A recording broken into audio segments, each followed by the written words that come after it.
Welcome to the Shoulder Strikes MMA Podcast. You are now listening to the Hot Take Hot Box. Welcome to the Shoulder Strikes MMA Podcast.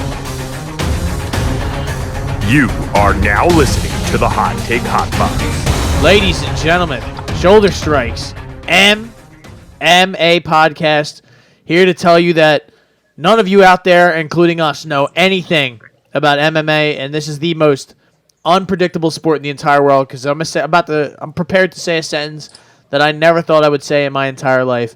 Sean Strickland is the UFC Middleweight Champion of the world. He is the best 185er on the planet. He defeated Izzy Adesanya in one of the most decisive and dominant decisions I've seen over a champion of that ilk and that stature in a long time. My name is Matt McSweeney, Shoulder Strikes MMA Podcast. I'm here with Capone. Ty, what do you make of it, man? How do you feel? I'm not sure. I'm definitely surprised. I think that was probably the worst Izzy has ever looked. He looked slow, sluggish, didn't really try to do anything offensively. I think, honestly, as soon as he got knocked down, he wasn't the same. He was only throwing kicks. I think that's the first time. It's the biggest disparity in strikes, I think, in his whole career. Even, both ways. I don't think he's ever outlanded somebody as much as Sean Strickland outlanded him. That's what I heard. And I think, besides Brad Tavares, that looks like it's true. Maybe Paulo Costa as well. So that's kind of crazy. I think Eric Nixick did an amazing job. Incredible. With Sean Strickland. I mean, he's also he's one of those guys. I don't think he had a fighting background, or he never fought, at least. The things he did. Yeah, Francis pulled off what he pulled off under Eric Nixick. Now Sean Strickland. Yeah, I mean, I think Luke Thomas earlier in the week called him one of the best coaches in the world, and he's not wrong, man.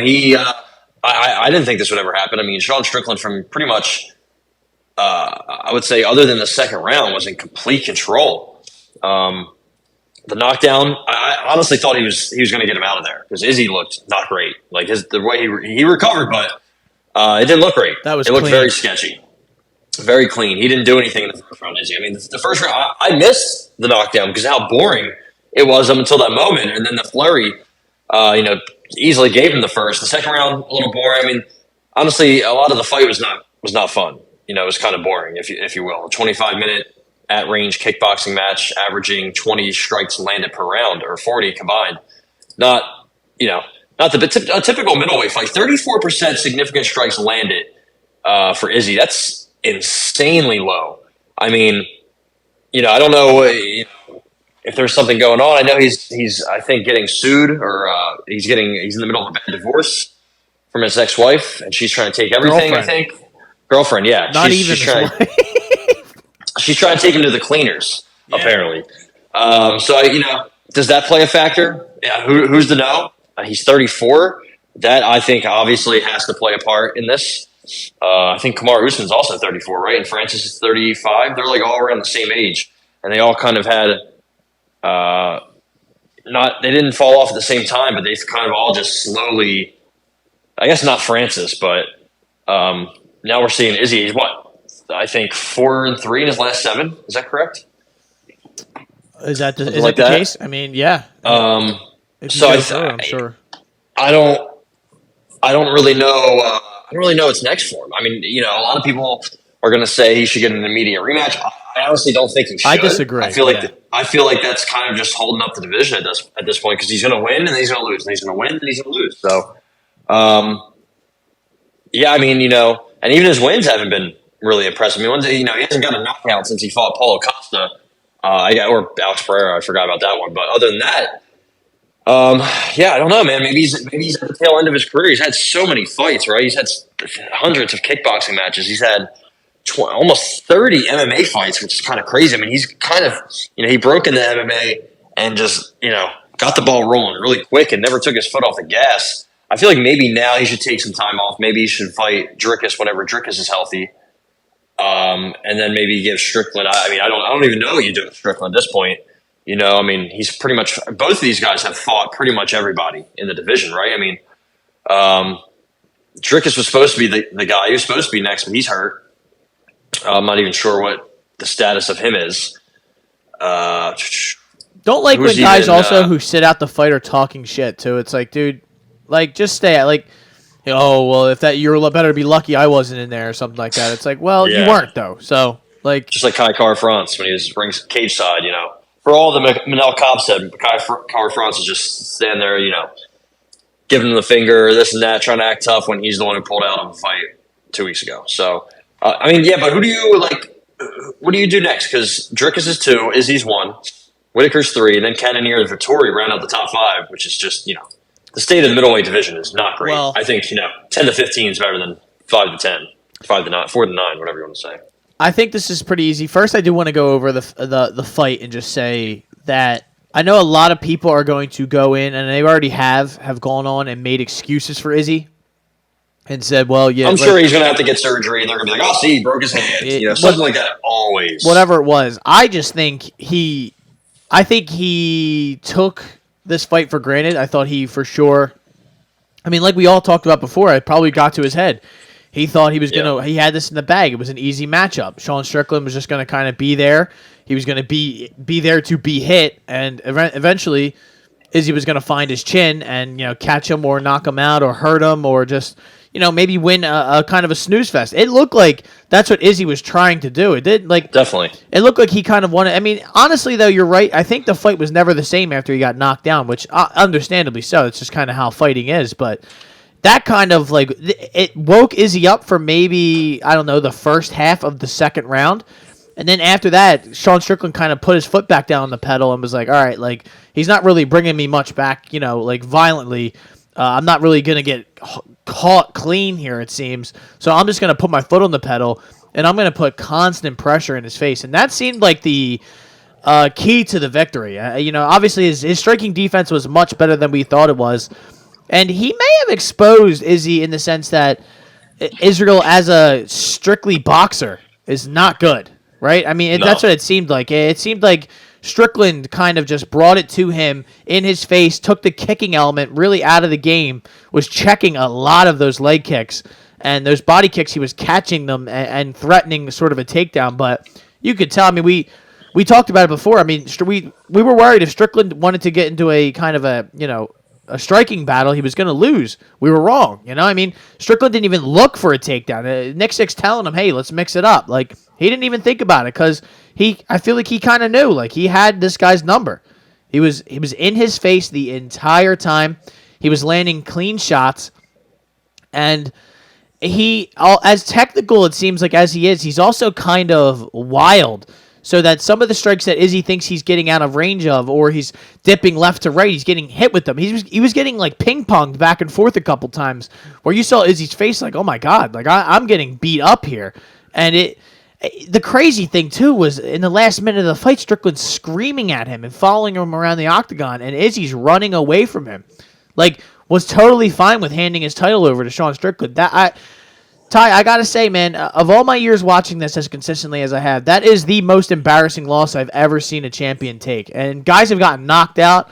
There's one thing to get knocked out. You can always make the argument, well, he got caught, you know, unlucky, or that wouldn't happen again. Like, he got beat up for 4-1, easy decision. And he got beat up pretty handily, man. I don't know what the argument is to have the fight run back, other than the fact that the UFC doesn't like Sean Strickland, and they don't want him to be their champion. You could tell in the post-fight press conference that Dana White wants nothing to do with Sean Strickland being the champion. He is pissed. He like, oh, Izzy will answer the questions when he gets to the press conference, and he'll have the answers or whatever. And then Izzy shows up and he doesn't participate in the press conference. Looks like he looked broken, dude. He looked like a broken man, and I don't blame him, because this is a nightmare doomsday worst case scenario for Izzy Adesanya. He can't come back. Not to say that he can't come back and win some fights or whatever, but his legacy took a blow that he can't come back from. You can't come back from losing to Sean Strickland in the way he did. It may be a bad night or whatever. He would have been better if he would have got knocked out in the first round. Truly, it's horrible. And like you said, what's next? I think what's next is Hamzat or Paulo Costa, if that's however that goes down. But I think it's going to be Hamzat, and I think that's kind of I think they're going to try and do this Izzy fight right away. But I don't know. I really don't know, because would it even make sense for Izzy to jump right back in there and fight him again? Like, and another thing I don't understand is, how is this next fight going to be different? Like, what is he going to be more aggressive? Is he? I mean, he fought the way he fights pretty much every time. It just didn't work. He looked, like you said, he did look slow, but he also he's just like he's shown he wants to throw leg kicks. He wants to back up. He wants to look to counter. But he never really got the opportunity in this fight. Who says or what says that it's going to be different the next time, or that he's going to be able to land that counter shot in the next fight? Yeah, I don't know. He really just might be, at the tail end of his career. Again, he's been the champ for so long. I feel like that's just very emotionally and very physically taxing on you. He's very active. Like, I don't see why he couldn't win the belt back. I mean, this division's not really good. I mean, there's going to be some fast tracks for sure, like Aliskerov and Imavov. Aliskerov's not even ranked, and they wanted him to fight, was it Paulo Costa, right? Yeah. Originally. And, Paulo Costa's number 6 in the world. Now he's fighting number 12. One of them gets a win, they're going to be skyrocketed in the rankings. And then you got Brendan Allen fighting, I think he's fighting Paul Craig, right? Yeah. And there's Bo Nickel hanging around out there. Bo Nickel is old. I mean, he's not ranked, but he's definitely going to get he's getting slow track now, but like, it's going to take one ranked guy, and he's going to be fighting for the title. That's all it takes is one opportunity. Yeah. A couple guys pull out, get hurt, don't want to fight, and he's like, "Well, I will. I don't give a fuck." So there's definitely some guys that can be fast tracked. Like I said, Chimaev isn't ranked at 185. It doesn't matter. He's fighting whoever. I think he's probably the next champion who holds on to the belt for long. I don't see how Strickland does. I just don't know. What else would you do besides a Strickland Adesanya? Who is Strickland's going to fight? Is it Dricus? You just wait for Dricus to get healthy and then just run that Strickland and Dricus Duplessis. That's going to be a very low watched middleweight title fight. Cannonier and they already fought, right? Yeah. Also, wait. One note. How about Alex Pereira working with Sean Strickland, showing him that 1-2 combo? Sean Strickland, Alex Pereira, really, he might have the blueprint to Israel Adesanya. I'm just saying.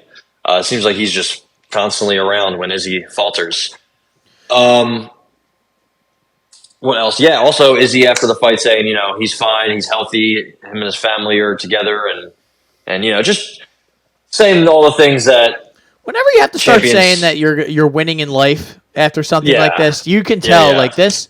And I part of me does like feel bad for him, but another part of me doesn't, because he shits on these people when he wins. So he has to be ready for the hell to come back his way when he loses.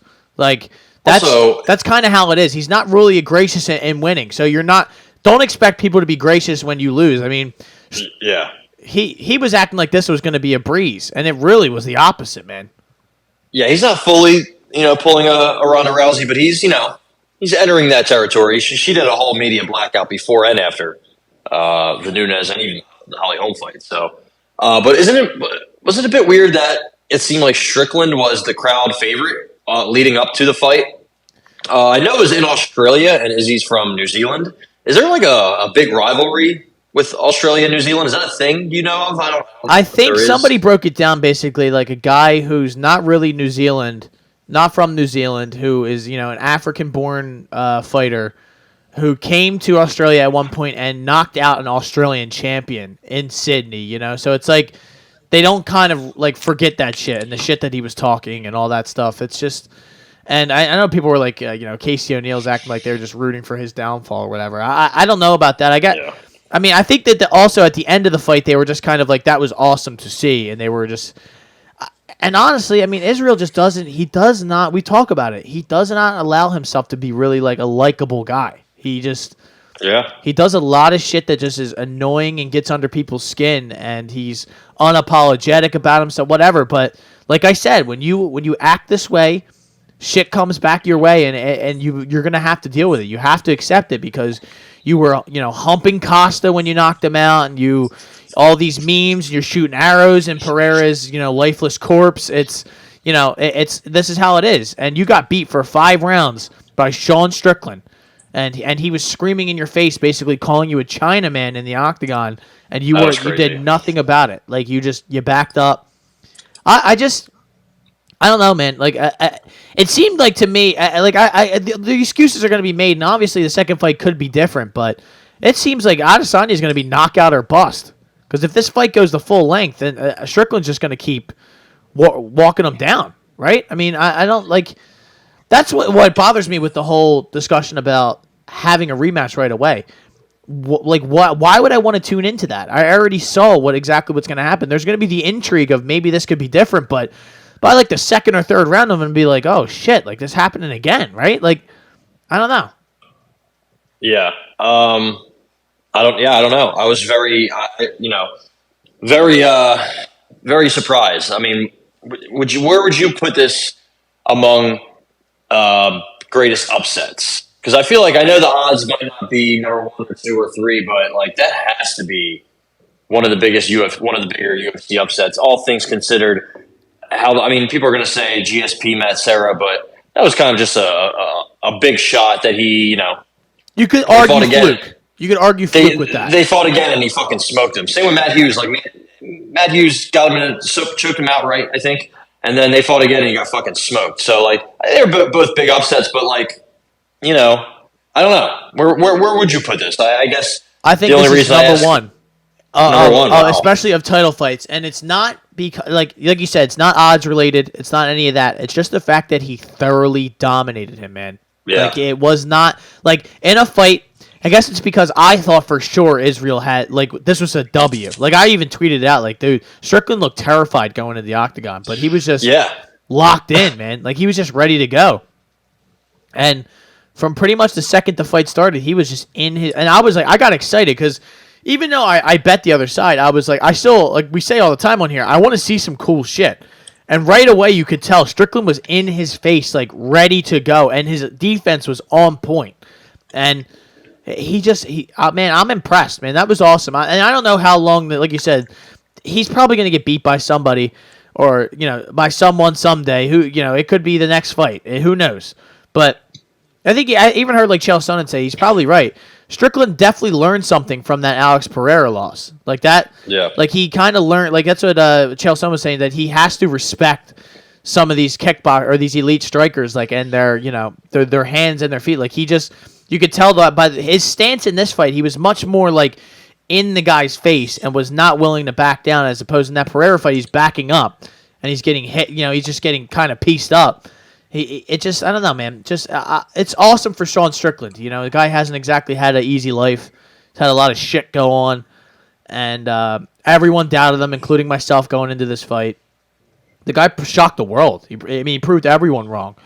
There's not really anyone that was like willing to go out on a limb and say, "Oh, this is going to be Strickland's going to come out and dom." No one thought he would do this. No one. And yeah, I mean, what can you say, dude? Like, and I really do think Khamzat's next. But it's just a timing thing. If Strickland wants to run it back real quick, and Izzy's like ready to go, and they want to fight in December, January, then they could probably do that. And then Khamzat and them could be next. Because I don't know if you want to sit around and wait for Khamzat. You never know when that guy wants to fight and when he doesn't. I don't know what's up with him. You don't know what's wrong with Driscus either. Is he really hurt? Is how long is he going to be out? There's a lot of shit that needs to kind of be ironed out before we really get to know what's next. I don't know if Cannonier or any of those guys really deserve the next shot. I'm good on that. I know you beat him, but like that was kind of questionable as well. And I mean, at least this opens up Whitaker. Whitaker's probably excited because he could probably win a fight and get back in there against somebody. But I don't know. I'm more excited to see what Khamzat and that Paulo Costa fight looks like. If Khamzat comes out and ragdolls Paulo Costa, then it's pretty much a lock. Yeah, and exactly. Like I don't see why not. Yeah. I feel like I had something else to add to it, and I don't remember. So that's not good. I mean, don't. Hey, if it comes back into your brain, man, you let me know. But at the end of the day, what an awesome sport this is. It truly is. It's just I enjoyed that fight so much, even though, like I said, I lost that money. It was still just an incredible sight to see, and it's an enormous blow to even some of my friends who are the biggest Izzy fans have turned on him after that, because it's just they could not believe that he was backing up in that 5th round the way he was, and just like he knew this is it, like he's done, like you're down, you need to put something together here, and he might have had 1 or 2 combos or burst in that entire 5th round before he was retreating. And I don't know, I don't like when guys talk all that shit and then they won't face the music in the press conference or won't answer the questions that people want to know. And you start playing the victim. That I can't stand. And that's what it seemed like he started to do. I'm going to go be with people I love or that love me.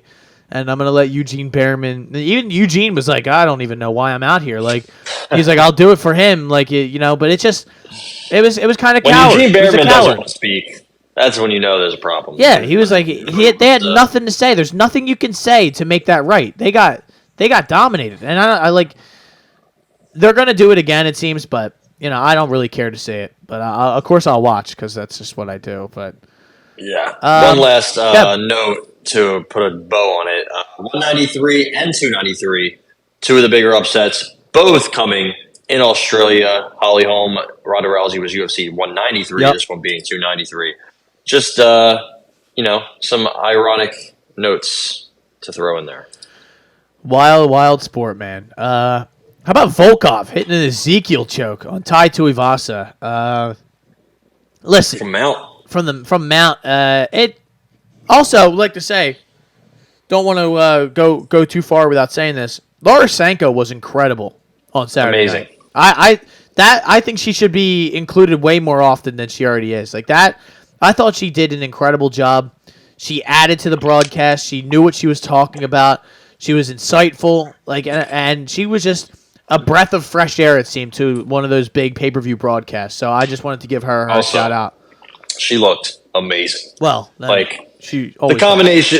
I mean, her and Benavidez' girl Levy, when they're on the same one together, man, that's just 2 smoke shows that are amazing at their job. It's then you have John Anik, who just absolute. The only downfall was DC, but even DC, Laura Sanko was kind of reeling him in. Or they've worked together a lot. I think they do Contender Series sometimes too, when Paul Felder doesn't.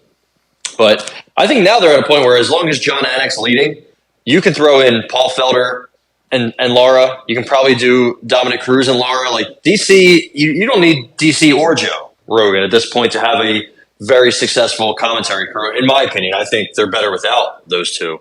But obviously, it gives the casuals and gives everybody the real feel when Joe Rogan's there. And also Joe Rogan is great at interviewing fighters after the fight. I will give him that. But yeah, she was awesome.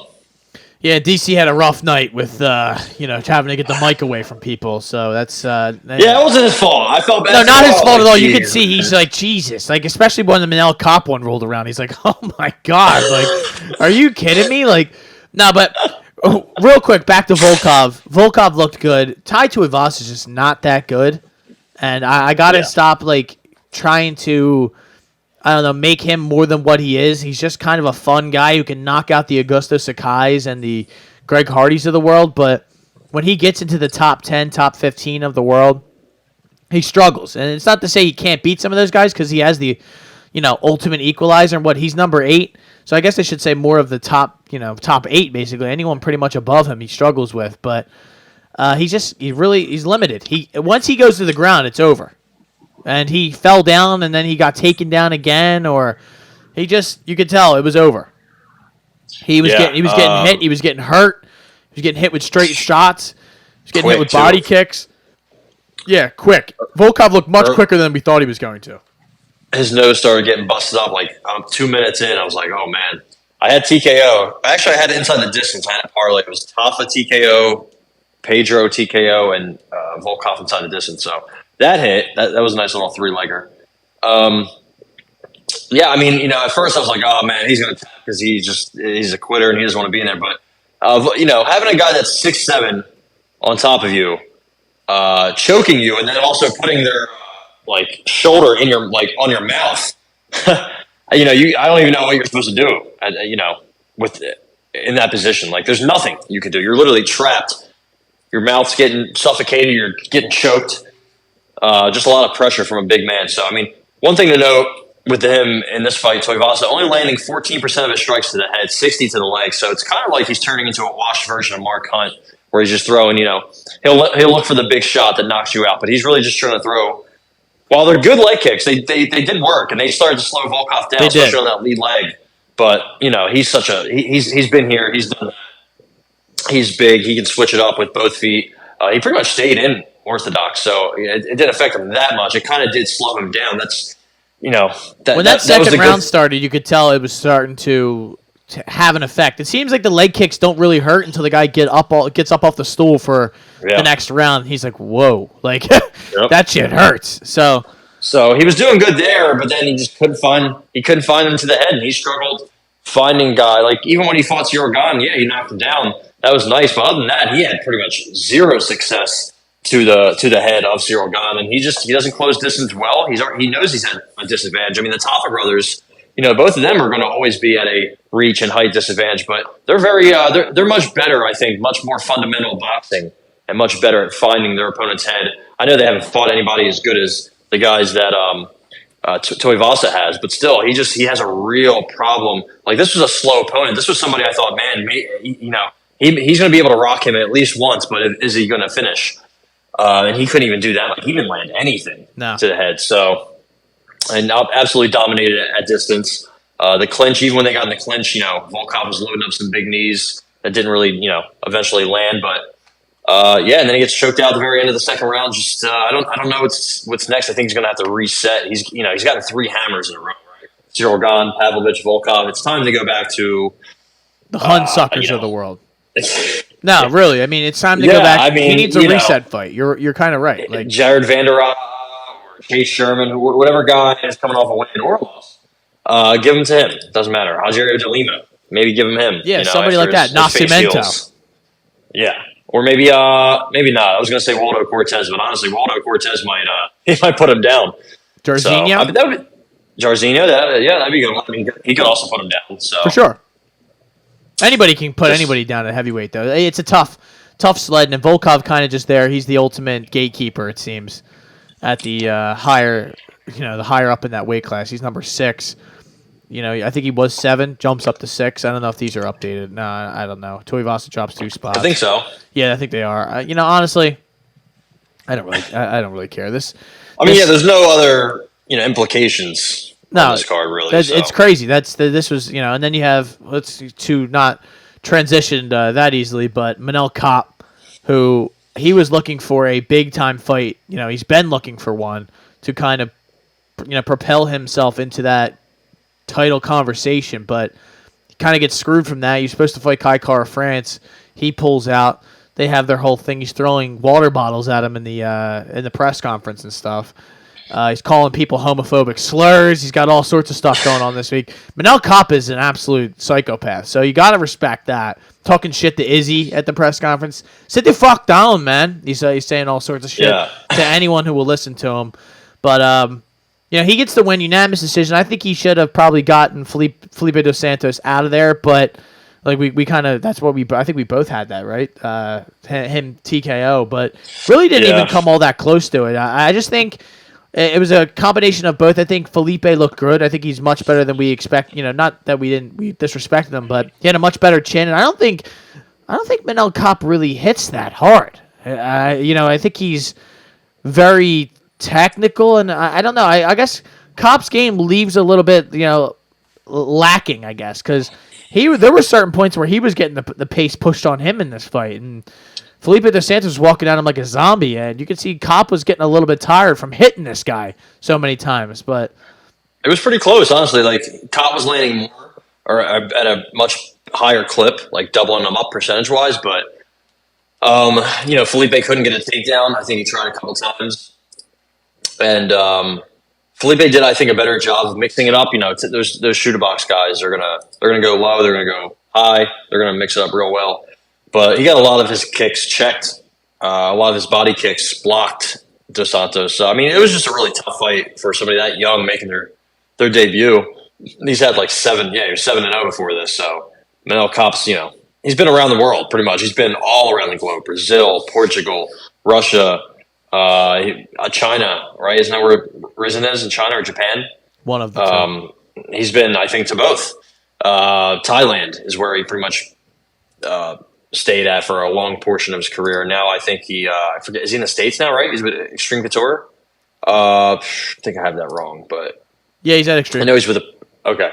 So, I mean, this, a good win, but obviously not what we want. I think next they should just make him and Kai Kara fronts. I know it kind of seems like, what was the point of this fight? But it was a very late notice. So, Yeah, they had no I think choice. that's what we see next. You can put that as a co-main, I guess, or you put it somewhere on some card. I mean, did you see the one main event they just made for a fight night? It was like Grant Dawson and somebody. No, did they really? That didn't look great. So the main events in the fight nights to end this year are not going to be great, but at least we're going to get some pay-per-views. Hopefully Connor in December. We'll see. But Manel Cop, Kai Kara Franz, make that next, and that should be actually a really good fight. I don't know who's going to win that.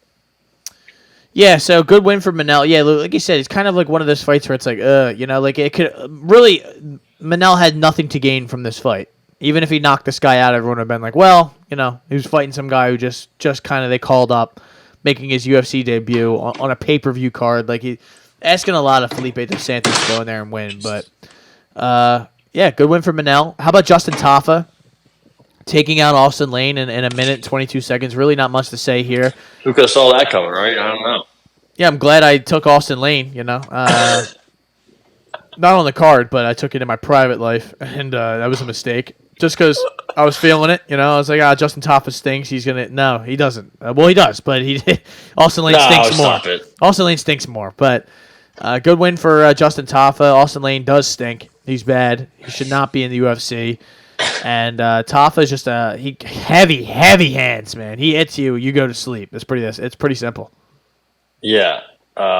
He's no junior Tafa, but he is the solid older brother. Austin Lane, now he's been knocked out 4 times in all of his 4 losses. So, and he's 35. Maybe the NFL's calling back? I don't know. Nah, it's over.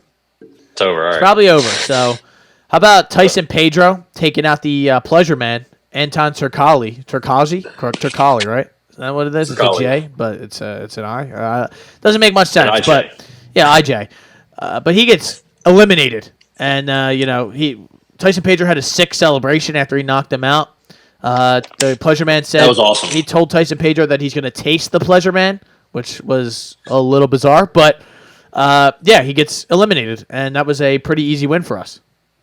Yeah, that was like a Ghost of Tsushima celebration. And he sheathed the sword. That was awesome. It was like a little bit of Izzy's celebration, but with his own twist. Yeah. And it was. I don't know. I loved it. And he did the bow. Like, it wasn't like he didn't taunt him. Like that was really cool. I thought it was really cool in my opinion. Now, in my opinion, Anton Turkalj is probably going to get cut. 0-3 in the UFC after winning on the Contender Series. Maybe he gets a 4th fight against the absolute bottom of the barrel. But maybe not. Maybe they should just honestly what they should do. I feel like when you have a heavyweight that's like in their mid to late 20s, like let them go somewhere else and bring them back when they're like 31. Like heavyweights kind of progress differently and have a different.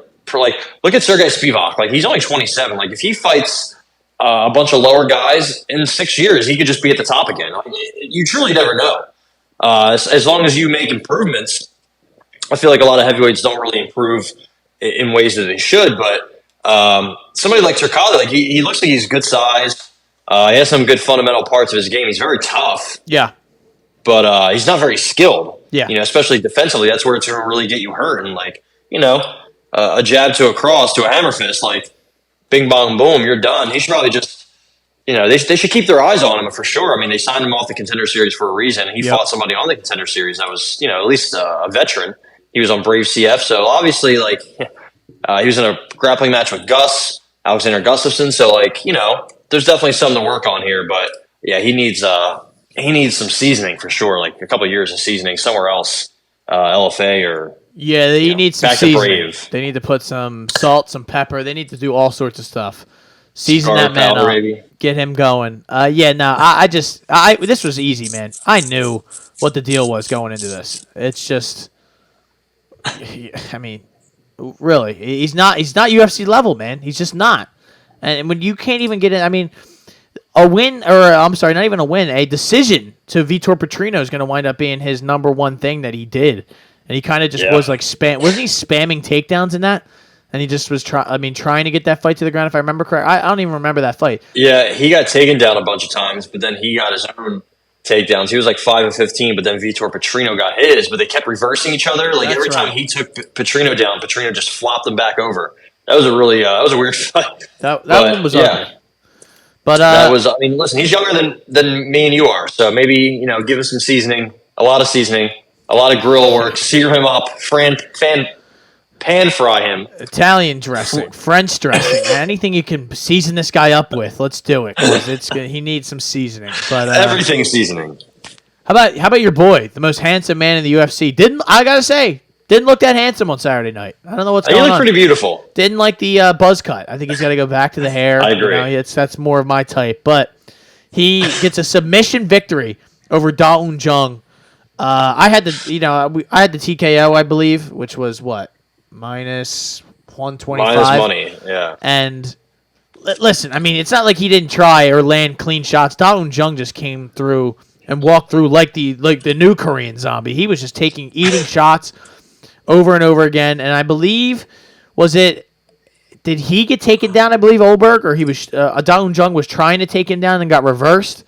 And then he got, flattened out, and he got rear naked choked with like a pancake. Yeah, baby. But the fight went to the scorecards, and then they went back and reviewed the film, and they're like, dude, he tapped with like 10 seconds left. And Herb, which I don't blame Herb for this because it was kind of yeah, I do. Well, I know you do. You hate Herb, but he was kind of hiding it a little bit. I don't really blame him all that much, but I do. I heard people saying that they should the fight have been stopped in the first round of the Izzy fight. I was like, you guys are on drugs, man. Like, we need to stop with these conversations. But good win for Olberg. He's kind of showing his evolution as a mixed martial artist because these fights are getting harder and harder, and he keeps answering the call. Yeah, I mean, how about him? Putting on his best round in the third after the first two. I mean, this is a guy who we thought, man, you test him a little bit. He wore himself out against Kennedy. And if he goes into the deep waters against Da Un Jung, who's been there before, this might get ugly. And that's where he shined. He got the takedown. He got the submission. He outstruck him, doubled him up. Got a minute and a half of control. Like, great things. I mean, he outstruck him to the head, 50-14 in this fight. Like, he ate a bunch of leg kicks, but not the best, not something you want to see. But he dominated him in the clinch, dominated him on the ground. I don't know, man. He's really rounding out his game. The Black Jag, also a great nickname. Yeah. So yeah, I'm all in his DMs. I'm not, one of the top DMers. He's not going to answer mine, but I don't blame him for that. I do think he can make some noise at light heavyweight.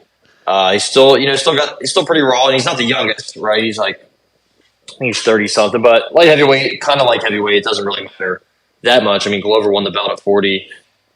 So you never know. I do like Olberg. Give him somebody ranked, maybe. Maybe you give him Voltan in his debut. Oh, no. I'm not sure. No? Okay, we shouldn't do that. But what we should give what Olberg. about Voltan? Gotta get I'm legally obligated to reference him once a podcast, so could he be next? Maybe. I'd be here for it. When is that guy gonna fight?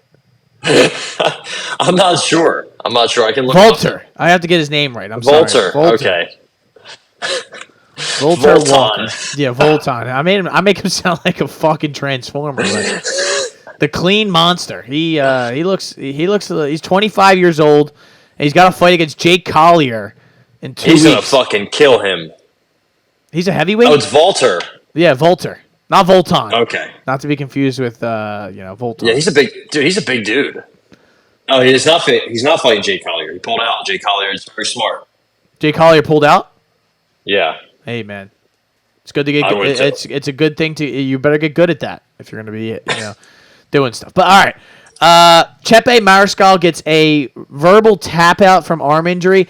I don't know. This was confusing. Did it go down as a TKO? I guess it looks like a TKO on UFC website. Yeah, it's but like TKO on the broadcast, they had injury. submission. So I was like, I couldn't imagine betting this and being like, wait, which one did I get? What side am I on? This was rough. I did have Jack Jenkins in this fight, so this was a tough way to lose. But I mean, he was kind of not doing that well in this fight. I mean, he was. I think he won the first round, right? But it just, he was having more trouble than I thought. This Chepe guy is pretty good, man. Yeah, he's a tough out. Looks like for pretty much anybody. Yeah, man. I mean, you just got to know how to brace, how to post. I guess it's called, right. And Jack Jenkins just dislocated his elbow. That wasn't good. I thought he was winning up until that point, but yeah, Chepe wasn't. He was very game, and he looked better in this fight. I thought size wise, he matched up with him pretty well. Yeah, it just sucks. They both look good. They're both young, so not sure what's next for either of them. But pretty shitty start to Jack Jenkins' career, I guess. Yeah, who knows how long that's going to take? I wish for a speedy recovery for him, and I am excited. Well, not terribly excited, but I am curious to see Chepe Mariscal's next fight. He kind of has proven that he's game and he's at this level. So I'd like to see who they match him up with next at 45. I like him much better at 45. He looked bigger than Jack Jenkins in this one too, and he looked like he was in great shape. So. Jamie Malarkey took care of business against John Makdessi. It's kind of an easy one. I had the Malarkey decision on this one. Cashed me out. Thank you, Mr. Malarkey. But yeah, John Makdessi just time to call it quits, brother. Yeah. He's just he's a step behind in every which way. Which I mean, he looked okay in the third round. I think he might have won the third round. It didn't look that bad in the first, but all in all, he was just one step behind, pretty much. Jamie Malarkey. Nasrat Haqparast gets a unanimous decision victory over Landon Quinones. I think Landon looked good in this fight, much better than I thought he was going to. Didn't really come all that close to getting the TKO for me, Haqparast was, but it's a good win. Landon's pretty big, man. Yeah, they kept kind of going back and forth. The one thing I like to see from Nasrat, I thought at one point he was going to maybe quit or wilt. And anytime he took a big shot, he would fire right back. I love that. Very good output from both guys. Neither of them quit. Neither of them backed down, gave anything. But yeah, he just pretty much lost every round in a close, contested manner. Pretty much. Third round though, great, crazy output from all of them. Pretty much, or both of them. Pretty much every round from each guy, 100 strikes were thrown, except for the first from Nasrat, and he was too short. So love seeing it. I love seeing a fight like that. Unlike the one that we're going to talk about next, very high output, high volume, and just two guys going fucking after it. Yeah, you kind of laid it out there. How about it? Chuck Buffalo, man. Chuck Buffalo. Chuck Diamond. Yeah, Chuck Buffalo and Mike Mathetha, a.k.a. Blood Mathetha, a.k.a. Blood Diamond, a.k.a. Mike Diamond. You could call him whatever you want. He should not be fighting in the UFC anymore after this performance. This fight was horrifically boring. Especially the third round, I should say.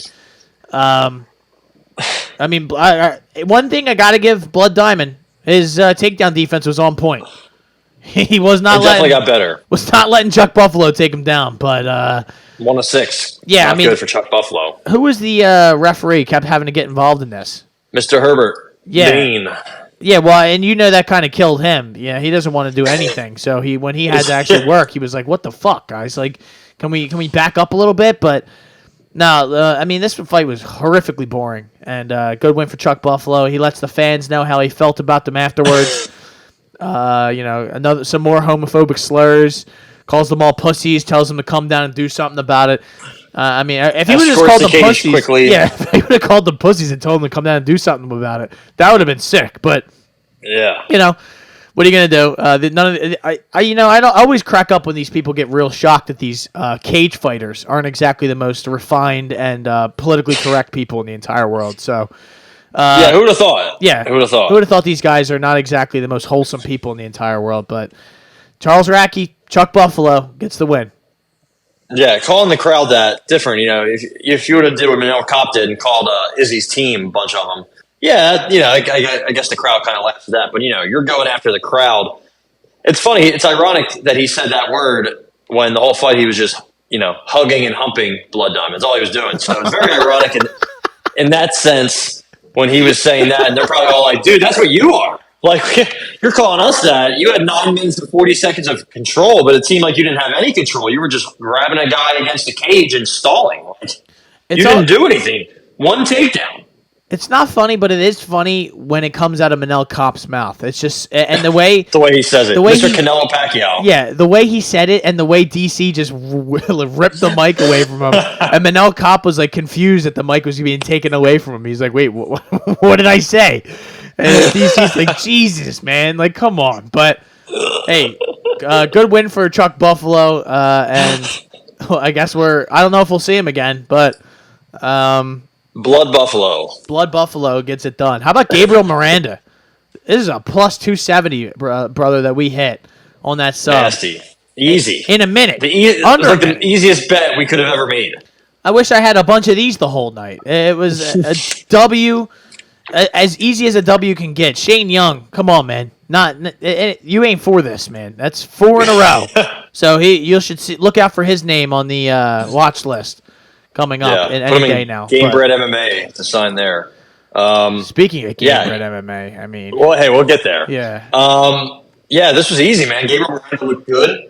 Looked physical. Looked pretty... really, I guess the last fight was at 155, so he looked... Just, honestly, he looked a weight class bigger than Shane Young. And Shane Young, not good. Just not good. What else is there to say about him? He's 13-8. He went the distance with Volkanovski in his debut, and everyone's like, yeah, he's awesome. He's never been submitted before. I'm like, well, you're going to learn today, buddy. And that was quick work. That guy obviously had never fought anyone that could do some jiu-jitsu, but... Yeah, I see. There you go. And how about Kevin Jousset? This one hurt a little bit for the Irish, but can't be shocked. Yeah. Kiefer Crosby, Big Dick Keith was really came up short this weekend. Yeah, I think your nickname should change after that, right? Just like Blood Mathetha, I think he should change... he's no more Blood Diamond. He's Mike Diamond. Kiefer Crosby should be Sidney Crosby. I feel like that's what he should be now after this fight. Pathetic performance. He actually looked good up until that. Like he was, landing more shots at a higher clip. But I think the better shots was Jousset or Jousset. What do you say? Was landing. And then took him down. And Kiefer Crosby doesn't really know what he's doing on the ground. It's shocking. The city kickboxing guy, SBG guy doesn't know what he's doing. Whoa, come on. Connor just got a black belt. Yeah, well, I wonder, did he get it at Macy's? Where did he get it at? Oh, come on, man, come on. We're not going to take away. It's Versace. It's me new black belt. That's all I wanted, was me black belt. It's just, who cares? This fight, I knew it was going to be a bad night when this went down, but... Sean Strickland gets $50,000, rightfully so. Manel Kopp and Felipe dos Santos win fight of the night, I guess. I don't really think they had much of a competition for that specific award. And Justin Taffa gets $50,000 for eliminating 15. Austin Lane. Yeah, that would have been crazy. Maybe you should have given 15. But yeah. I was going to say earlier, Casey O'Neill, when you said she was saying this. Isn't she from Scotland? Is she? So why is she weighing in on the Australia-New Zealand beef? Get out of here. Yeah, she is. Yeah. She's from Irvine, Scotland, fighting out of Queensland, Australia. Yeah, get out of here. Yeah, she also got exposed by Jennifer Maia, so... She can expose me if she wants. Well, hey, that's how you doing. That is UFC 293. Really not that great of a card. Had a big moment, at the end. She 193? 293. I might have said 193. It feels like I did now that you I feel said like I'm that. hearing things, maybe. No, definitely when I said 2, I was like, wait, I didn't say that before. But 293, kind of not really disappointing. Wasn't expecting much going into it. So, it's over. There you go. So, thank God. Now we have to wait for 294. We have to wait a whole month and some to see Islam and I believe Charles Oliveira. Hamzat, Paulo Costa. That's going to be a nice night, but that's going to be a much better main card. I mean, right now there's only 4 fights on the main card. They said more fights to come, so that's interesting. We're a month away. But Imavov, Aliskerov, Johnny Walker, and Ankalaev, that's going to be a fucking clash of the Titans. If it's his time, if it's truly Johnny Walker time at 205, this is the time. Yeah, this is the fight to do it. You knock out Magomed Ankalaev. And, you're going to make some shockwaves. And honestly, he could do it. Now, he could absolutely get, knocked out, woken up, and knocked out again. But I'm just saying, I'm here for Johnny Walker, light heavyweight title run. in the making. Also, Mokaev, maybe he gets upset by Tim Elliott. Tim Elliott has a lot to prove, right? Yeah, I mean, he's got nothing to lose. So that's one way to look at it. And our boy, Sharabutin. Who? Sharabutin Magomedov. Who? Oh, who? Wow. He's the guy who kicked the one guy when he was in the grappling tournament. Remember that? Oh, yeah. Yeah. Fight Bruno Silva. That's a sick fight. That's a banger too. Trevor Peek's back. He's fighting Muhammad Yahya. I guess the Russian fuse of Muhammad Yahya. Yeah, I'm not sure what's going on there. Oh, the Indian gentleman's getting in there too. The King of Lions. Anshul Jubilee, our boy. He's Mike Breeden. I mean, you're just asking for punishment at this point. But I guess we'll see. Maybe he can win. Miss Dudakova getting in there. I like her. Jinyu Fry. I mean, she's just like 55 years old at this point. It is crazy. Wait, hold on real quick. It is crazy how the UFC is kind of like the WWE in the sense that they have like jobbers that they bring in like Mike Breeden who are just like, hey, we're going to have you come in and just take a fucking dive for Anshul Jubilee. You're going to get put to sleep. And it's going to be real, though. Like, it's not going to be like you just lay down 1, 2, 3, it's over. No, you're going to get CTE at the hands of Anshul Jubilee. But, hey, man, you're going to get $10,000, so. Yeah, enjoy it while it lasts, buddy. Cedriquez is in there. Is getting in there, too. Abu what Azaitar. if Charles... Oh, that'll be fun. What if, also, they need to add what? Two or three more fights. I guess just 2. 1 or 2. That's it. That's all I ask for. One more in the main card. I'd say 2. We need 12. I think it says 10 right now. We need at least 12. Yeah, I'd go with 11 or 13. Yeah. No. Okay. So here's the main events. It's Grant Dawson and Bobby Green. Oh, Jesus Christ. That's not the move. That's a main event. That card has 12 fights. Joe Pyfer already in the co-main against Mr. Razak Al Hassan. That should be a banger. That card's actually it's a card. Yeah, you can say that. I mean, it's definitely a card. Hey man, we know. We've been doing this long enough. A lot of these fight nights are fucking horrible, man. These things are bad. Mean, listen, look at this Noche FC card. What a fucking joke. Noche UFC. I don't even know what Noche is. Does that mean a night? I thought that was Buenos Noches, night. Okay, UFC at night. I see what they did there. I like the co-main, Jack Della and Kevin Holland, but then you go Raul Rosas and Terrence Mitchell. It's like, okay. Why is Kyle Nelson on the main card, buddy? Why is Kyle Nelson on the main card? I don't know either. What's the feature prelim, you ask? Elise Reed and Luke Bigodinez, baby, yeah. Oh, wow. Christos Gallegos and Daniel Zellhuber. Oh, my God. So it's basically all just Mexican fighters on this card. For some reason, Tracy Cortez and Jasmine Jasudavicius is buried. Who the fuck are these? Ty, I'm not sure why. Answer a question for me? I can. I know exactly what you're going to ask. Who the fuck is Josephine Knutson? Or Marnik Man, the sawed-off savage. Who? The sawed-off savage, she's baby. 5 She's about foot? 4 foot. Holy shit. She's probably 4'10", if I were to guess. She's the one who got absolutely sent to the shadow realm. Yes, she did. I wonder why the head kick landed. She didn't have to go that far. And before she fought Bruno Brazil, she almost lost to a 1-on-1 chick. She's very small, I would say. She's probably 4 foot 4'11", if I had to guess. She's fighting Josephine Knudsen, who just won a contract on the Contender Series, I believe, last week. She did. That's the girl who didn't get it and then got it afterwards, right? They said, "Nah, you suck, bitch. You're not getting a contract." I'm like, wait a minute. Do you want to come fight Yasmin Lucindo? Yes, that's right.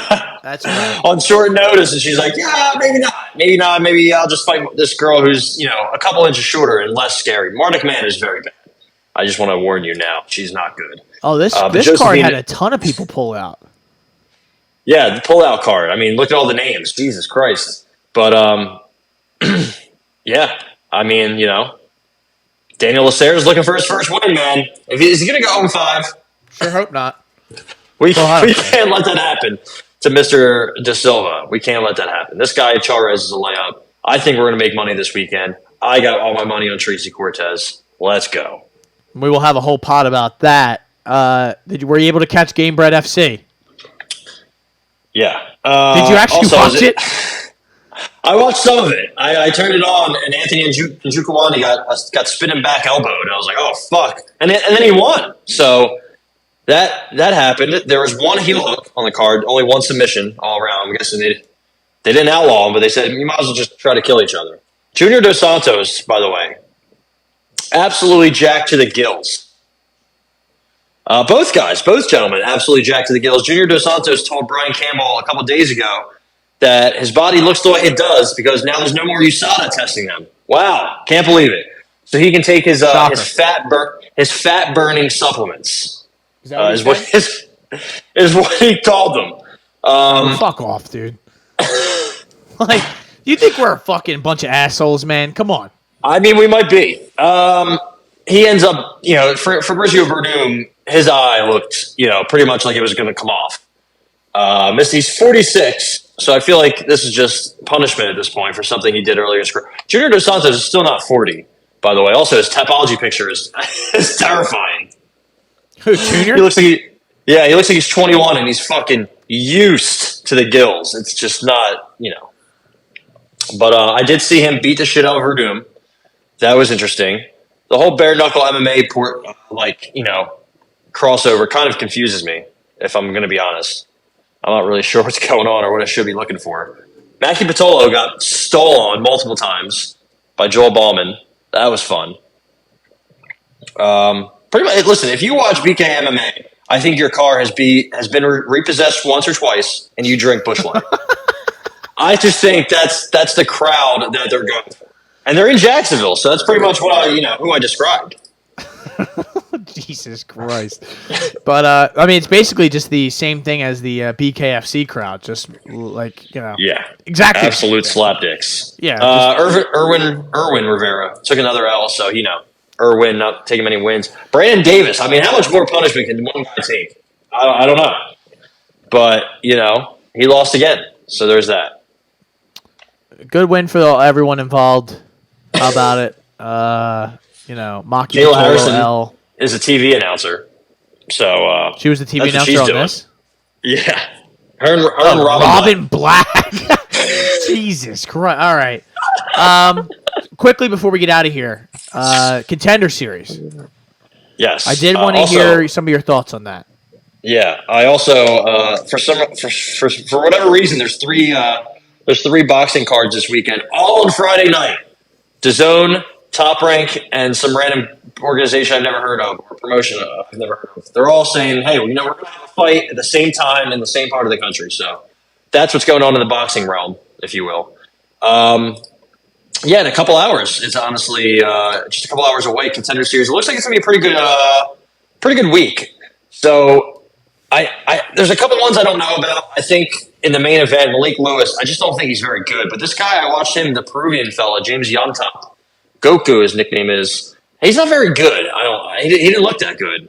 He got knocked down a couple times, but it looks like he's fought some guys who at least have a bunch of experience. So I guess that's good.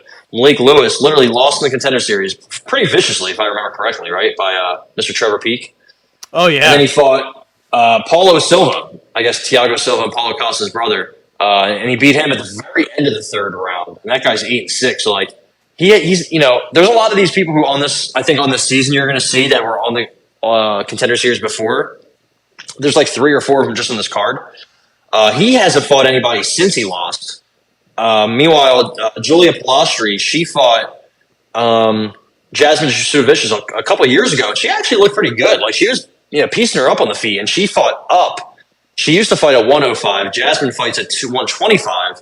She fought Jasmine at 125. Lost easily, kept getting taken down. She's just so much shorter. And she's fought a couple times since then and looked pretty good, honestly. She's fighting a chick named Patricia Alujas, El Angel, who just hasn't fought anybody. And the one person she fought, she got choked out. And I think Julia Palastri is very good going forward. I think she's not great defensively, but she can hit hard. I think she's probably – this Patricia chick I think just wants to strike, even though she does have a heel hook and an armbar. But she doesn't really defend takedowns and submissions. She's been submitted. She's been decisioned where she got taken down a bunch of times. The Bruna Vargas fight, she just fought her. That chick was terrible, and she went the distance with her. She also went the distance in a split with an 0-2 chick, just like I guess it was more than a couple years ago. She's fought once in the last 4 years, this chick, Miss Patricia. So I got Julia Pilastri inside the distance in this one. I'm not sure what the line is. I like that, dude. Just set it up. That might be the play of the night. Minus 115. I kind of want to go sub, but that sub is plus 150. TKO is plus 500. I'm just gonna go inside the distance, and it's a nice, decent little number. I think she's probably gonna, overwhelm her, get her tired, take her back. I think she should sub her. That's my pick. And then she's the biggest favorite on the card, so I guess you never know with favorites. Sometimes the biggest favorite loses, but this chick looks really bad. And Julia Pilastri, I think, is probably UFC level. I mean, they're giving her a layup after she lost in the Contender Series already. I feel like that says something. I like her a lot. The heavyweight, Eduardo Neves, he's fought on this before. He fought Mick Parkin, and he got just smoked pretty much. He did look okay up until he didn't, but still, it's not what I like to see. He's fighting a guy who I don't think has ever left the first round, Janata Janice. He fought in Glory Kickboxing against Rico Verhoeven, got smoked, but he went the distance. So Glory Kickboxers have not fared well in MMA lately. They look like big frauds. So I was going to bet on him against this Neves guy, but I'm not going to. If I were to bet anybody, it might even be Neves, but they're heavyweights. I don't know. I don't got anybody in this. Stephen Wynn, I think, should knock out AJ Cunningham. Stephen Wynn's been on the Contender Series. I'm sorry, twice. The Ultimate Contender Series. The ultimate. He's the Ultimate Contender Series guy. If you fight 3 times in the Contender Series and don't get a contract, I mean, what are we doing? He was in a good fight with Alan Cruz a couple years ago and got flying kneed at the end of the fight, pretty much. So that sucked for him. He's got really good boxing. And AJ Cunningham, the guy who I was telling you about before the podcast, he grew up in a just abysmal household. His dad was an Aryan Brotherhood member. He steroided his kids up at 6. He's just been through a lot. I mean, that's insane. Him and his other 2 brothers were separated in foster care, and then the parents decided to take him once they knew about him. So things turned around for sure. It's one of those stories you see on the Contender Series, right? They want to give you the drug addict, the guy who was beaten. Those stories don't always end well. So I got Stephen Wynn inside the distance. I think he's going to smoke this guy. Also, this guy Cunningham, he has no defense for anything. So that's my thinking here. I kind of like parlaying some guys, Matsumoto, Pilastri. I definitely like Matsumoto, by the way. That was when I first looked at it. I like. Obviously, you don't know much. You're just kind of me. I just kind of look at the numbers and stuff. But 13. Look at who he's fought. Yeah, exactly. Compared to a guy who's just fighting in Arizona. Yeah, in LFA at least. But it's and he's older. Casey Tanner's 31. I'm not saying they don't want to sign him, but they probably don't care. He has a grappling loss to Nick Nelson. Shout out to our boy. Shout out to Nick. So, it's my boy. If Nick Nelson's beating Casey Tanner, I got G Matsumoto all day. He's 24. I think he's got more fights and he's younger. I think that's a layup. So if you want to parlay Matsumoto, Pilastri, and Win, I like that. The heavyweight boys, maybe you go with the underdog. He has the Contender Series experience. Mr. Denise has never left the first round. If he does, he's probably fucked, I would assume.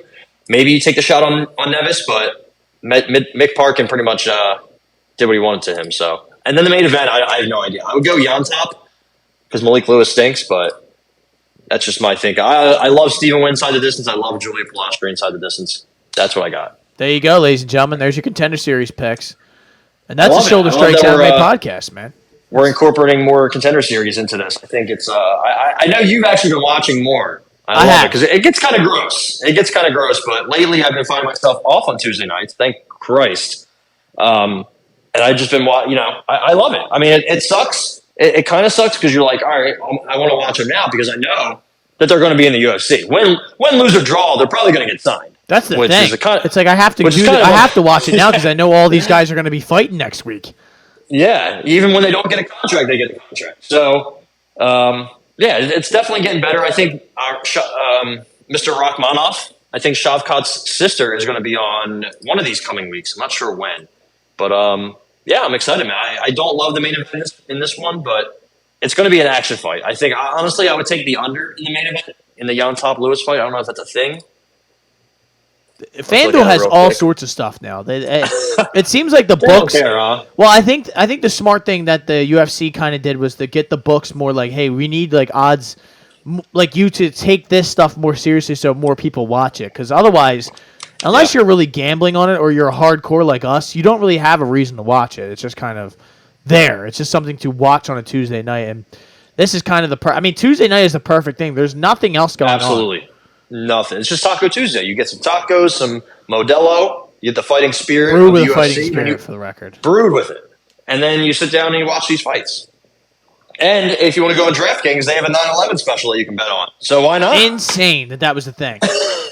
Did it hit? Also, it did not hit. Okay. It did not. It was the Jets, Yankees, and Mets. And the Mets lost. Yankees got rained out, and then the Jets won. Jets did win. And What a also, crazy turnaround that was. I had Jets money line, and I thought after the first snap, 3 snaps of the game, I was like, oh, man, I'm fucking. Zach Wilson's coming to the game. I'm cooked. I'm cooked, folks. Well, the Bills stink. That just kind of let you know. Josh Allen, 4 turnovers. That's the guy better than Jalen Hurts? I don't know.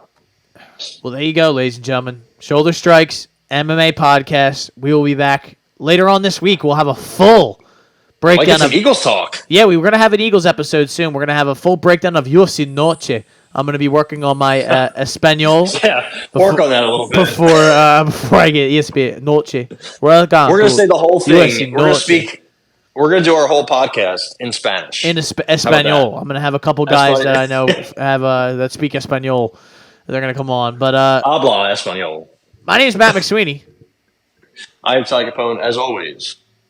As always, ladies and gentlemen, make sure you drink proper 12.